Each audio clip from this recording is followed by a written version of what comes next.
Hello everyone, welcome to Anonymous BPSC Aspirant. I hope you all are doing very well. And as you all know कि हमने एक series शुरू करी है जिसमें हम आपको सब्जेक्ट वाइज थीमेटिक एनालिसिस दे रहे हैं, राइट? इसमें I think 5 to 6 videos are already uploaded, तो आप जाकर उन वीडियोस को देखिए। और आज मैं आपके साथ जो बात करूँगी वो जनरल मेंटल एबिलिटी की बात करूँगी। ठीक है जी, हमें ये पता है कि अच्छा, और ये सारी बात हम किसके बेसिस पर करते हैं? ऑफ कोर्स हर वीडियो में मैं आपको बताती हूँ कि जो भी सीसी का जो एग्ज़ाम होता है, फिर 71 से लेकर 60th तक का हमने PYQs देखे हैं। बाकी जो भी डिपार्टमेंटल एग्ज़ाम्स होते हैं, पोस्ट स्पेसिफिक एग्ज़ाम्स होते हैं, जो भी ये सब दे रखे हैं, इनके प्रीवियस ईयर क्वेश्चंस के बेसिस पर हम आपको ये एनालिसिस देते हैं। ठीक है जी, अब ये हमें पता है कि BPSC में जो मैथ्स और रीजनिंग के जो क्वेश्चंस आते हैं वो 10 क्वेश्चंस आते हैं एवरी ईयर। ठीक है, और ये जो 10 क्वेश्चंस होते हैं वो आप मान लीजिए मॉडरेट लेवल के होते हैं, टफ नहीं होते हैं, तो इसको क्रैक करना इट्स ईजी। ठीक है, कुछ बहुत टफ नहीं है। और क्योंकि हमें पता है 10 क्वेश्चंस आते हैं, तो एक बार हमें पता चल जाए कि किन टॉपिक से आते हैं, हम उसको प्रिपेयर कर लें तो हम 8 से 9 क्वेश्चंस तो ठीक कर सकते हैं। ठीक है, अब मैं आपको थोड़ा सा बता देती हूँ कि वैसे तो इसमें ये मैथ्स और रीजनिंग के क्वेश्चंस रहते हैं, ठीक है, लेकिन रीसेंट ईयर के अगर आप पेपर देखेंगे ना, मतलब अगर आप देखेंगे 71st का, 70th का और 69th का, तो आप ये पाएंगे कि रीजनिंग पोर्शन जो है वो डोमिनेंट फैक्टर रहा है जनरल मेंटल एबिलिटी में। तो जो रीजनिंग के क्वेश्चंस हैं वो इंक्रीज हुए हैं और मैथ्स के थोड़े कम हुए हैं। जैसे कि अगर मैं आपको बताऊं 71st में वही 10 क्वेश्चंस, तो इसमें सिर्फ एक ऐसा क्वेश्चन था जो मैथ्स में आप रखेंगे, एक एज पे क्वेश्चन था। ठीक है, बाकी जो क्वेश्चंस थे वो वही कोडिंग डिकोडिंग पे क्वेश्चन था, मिसिंग नंबर पे क्वेश्चन था, ठीक है, डायरेक्शन पर क्वेश्चन था, डिक्शनरी पे क्वेश्चन था कि कौन सा वर्ड लास्ट में आएगा, और ब्लड रिलेशन पे क्वेश्चन था,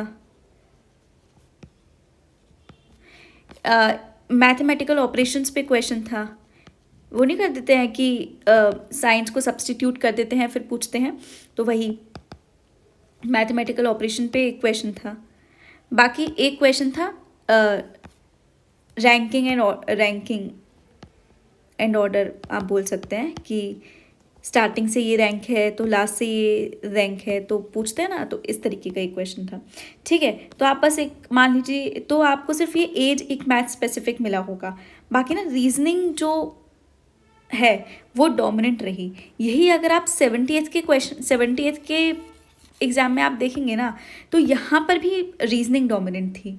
यहाँ पर भी क्लॉक पर क्वेश्चन, कोडिंग डिकोडिंग पर, अर्थमेटिक AP से एक क्वेश्चन था। ठीक है, काउंटिंग ऑफ फिगर्स पे क्वेश्चन था। बाकी वही कैलेंडर पे क्वेश्चन था। ठीक है, डायरेक्शन पे क्वेश्चन था, मिसिंग नंबर पे क्वेश्चन था। तो रीजनिंग से ज़्यादा क्वेश्चंस थे। ऐसे अगर आप 69th में देखोगे तो वहाँ पर फिर भी मैथ्स के क्वेश्चंस रहे, लेकिन फिर भी रीजनिंग में के ज़्यादा क्वेश्चंस रहे। ठीक है, तो मैं ये बोलना चाह रही हूँ कि जो ट्रेंड अगर आप देखोगे ना लास्ट 3 years का, तो वो मैथ्स से ना थोड़ा आपको रीजनिंग की तरफ उसका रुझाव आपको मिलेगा। ठीक है, तो मैं यही बोल रही हूँ कि इसको क्रैक करना इतना टफ नहीं है, आप इस पर ध्यान देंगे तो बहुत ईजिली आप इसको कर पाएंगे। ठीक है, अब आगे बढ़ते हैं। मैं वही हमेशा की तरह आपको कुछ थीम्स बताऊंगी जिसको आपको प्रिपेयर करना है। चलते हैं हमारी पहली थीम की तरफ। ये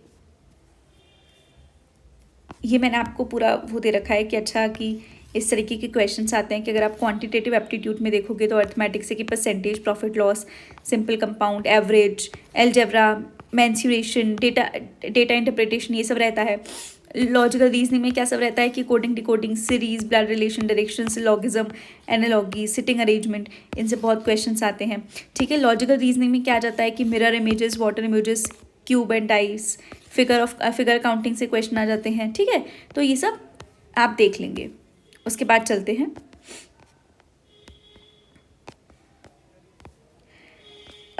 अगर हम रीसेंट 3 ईयर का जो मैं आपको बता रही थी, अगर आप इसका देखेंगे ना, मैपिंग करेंगे तो आप पाएंगे, देखो कोडिंग डिकोडिंग पे 69th में क्वेश्चन था, 78th में था, 71st में भी था।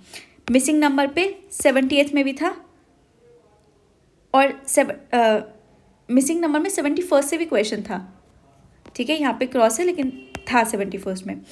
क्लॉक पे 78th में क्वेश्चन था, 70 में भी क्वेश्चन था, डायरेक्शन में 71st से था। लेकिन नंबर सिस्टम का अगर आप देखेंगे ना तो इन चारों पेपर में क्वेश्चन नहीं था। या परसेंटेज का भी आप देखेंगे नहीं था एक भी क्वेश्चन, ज्योमेट्री का एक भी क्वेश्चन नहीं था, लेकिन ब्लड रिलेशन का 71st में था। ठीक है, तो यही मैं आपको बता रही थी कि मैथ्स थोड़ी कम होती जा रही है और रीजनिंग थोड़ी बढ़ती जा रही है। लेकिन फिर भी अगर आप हिस्टोरिकली देखोगे ना तो number system, percentage, missing number, geometry, time and speed, profit and loss, time and work, ratio and proportion, ये सब ना बहुत डोमिनेंट थीम्स नहीं हैं। तो हम इसको ना निगलेक्ट नहीं कर सकते हैं, हम इसको निगलेक्ट करना नहीं अफोर्ड कर सकते हैं। तो हमें मैथ्स पढ़नी तो है। ठीक है जी, तो अब वही मोस्ट रेपिटेटिव थीम्स देख लेते हैं 68 से 71st तक। तो पहला, अभी 2-3 साल से क्वेश्चन नहीं आया है, doesn't matter, but number system is very important. हम नंबर सिस्टम को नहीं छोड़ सकते हैं, हमें नंबर सिस्टम करना ही पड़ेगा। और नंबर सिस्टम से क्वेश्चंस कैसे आते हैं? नंबर सिस्टम में वही जो भी टॉपिक्स रहते हैं कि डिविजिबिलिटी, प्राइम नंबर्स, ठीक है, फैक्टर्स हम पढ़ते हैं। ठीक है, ये होल नंबर्स, ये अच्छा यहाँ पे दे भी रखा है। तो ये सारे जो बेसिक हम पढ़ते हैं नंबर सिस्टम में, ये आपको करने अभी भी हैं। ये सोच के कि लास्ट 2-3 साल में क्वेश्चन नहीं आया, आप इसको छोड़ नहीं सकते हैं। ठीक है, अगर हम अपनी दूसरी थीम की तरफ देखें, कोडिंग डिकोडिंग बहुत ही इंपॉर्टेंट थीम है। हमने देखा ही कि लास्ट 3 साल से क्वेश्चन आ ही रहे हैं, बल्कि पता है 71st में 2 क्वेश्चंस, 70th में 69th में भी 2 क्वेश्चन। तो ऐसे क्वेश्चंस आते हैं। 78th में 1 क्वेश्चन। तो कोडिंग डिकोडिंग से क्वेश्चंस पूछ रहा है हर साल, 1 से 2 क्वेश्चन कोडिंग डिकोडिंग से आ रहा है। फिर चाहे वो लेटर शिफ्टिंग की हो, पैटर्न कोडिंग की हो, ये लॉजिकल सब्स्टिट्यूशन, मिक्स भी दे देता है, अल्फान्यूमेरिक। तो हमें ये सब करना है। ठीक है, इट्स वेरी इंपॉर्टेंट।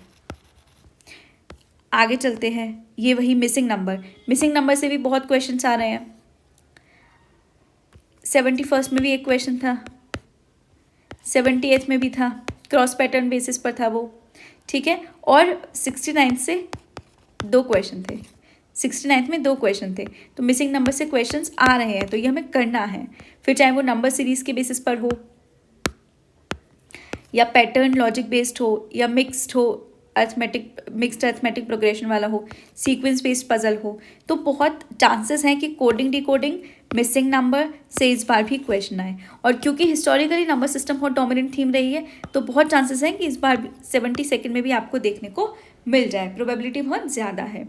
राइट, अब अगर हम देखें बाकी जो मैथ्स के आप देखोगे परसेंटेज, तो वही चीज़, आप ये सोच के कि 3 साल से क्वेश्चन नहीं पूछा गया है तो आप इसको छोड़ दें, आप ऐसा नहीं कर सकते हैं। परसेंटेज पहले से पूछा चला आ रहा है, फिर चाहे वो परसेंटेज, प्रॉफिट लॉस को मिक्स करके पूछ लेते हैं क्वेश्चंस, तो आपको ये करनी ही है। तो एक थीम ये है। बाकी क्लॉक पे इस साल तो क्वेश्चन नहीं था, पर 78th में इससे क्वेश्चन था। ठीक है, तो ये क्लॉक भी आपको करके जानी है। फिर उसके बाद geometry, time and speed, basic speed, time distance का, रिलेटिव स्पीड का क्वेश्चन पूछ लेता है। ज्योमेट्री में आपको वही मेंसुरेशन, कुछ फॉर्मूलाज आपको याद करने हैं, तो ये तो फॉर्मूला बेस्ड ही रहती है, राइट। तो आपको ये बेसिक फॉर्मूलाज याद करके जाने हैं। ठीक है, दूसरा ना, ये कुछ मॉडरेट रिकरेंस है, और ये लो बट साइक्लिकल, और ये मॉडरेट रिकरेंस है, जैसे कि डायरेक्शन की, प्रॉफिट एंड लॉस की, कुछ ऑड वन आउट पूछ लेता है, 69th में एक क्वेश्चन था ऑड वन आउट पे। Time and work, blood relation पे तो इस बार भी क्वेश्चन था। ठीक है, हाँ ये सिंबल इंटरचेंज बताया था ना, वो जो मैंने बोला था मैथमेटिकल ऑपरेशन पे क्वेश्चन था जिसमें वो सिंबल्स को सब्स्टिट्यूट कर देते हैं, वो यही मैं बात कर रही थी। ठीक है, फिर उसके बाद रेशियो प्रपोर्शन हो गया, कैलेंडर एज पे क्वेश्चन था। तो ये सब चीज़ें हमने करनी है। परम्यूटेशन कॉम्बिनेशन इतने क्वेश्चंस नहीं आते, हम छोड़ सकते हैं, या number of triangles, alphabetical order, तो ये सब चीज़ें हमारी थीम्स हैं, ये हमें पढ़ के जानी है। ठीक है जी।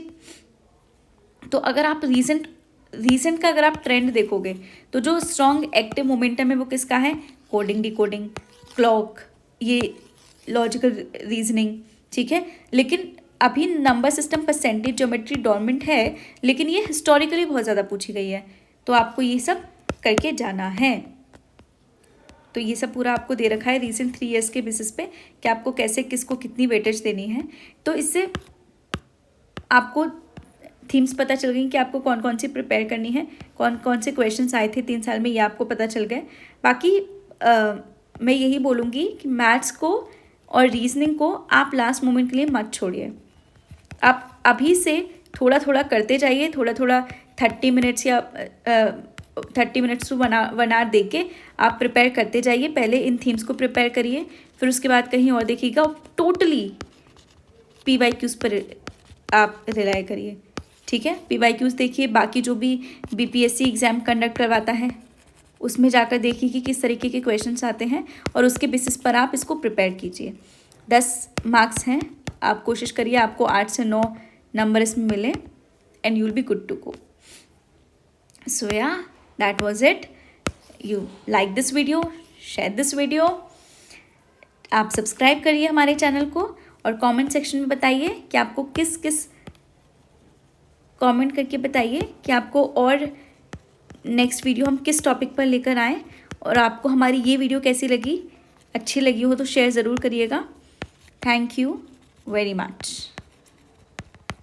और यस, PDF के लिए आप टेलीग्राम लिंक डिस्क्रिप्शन में दे रखी है। Signing off for the day. See you in the next video. Thank you.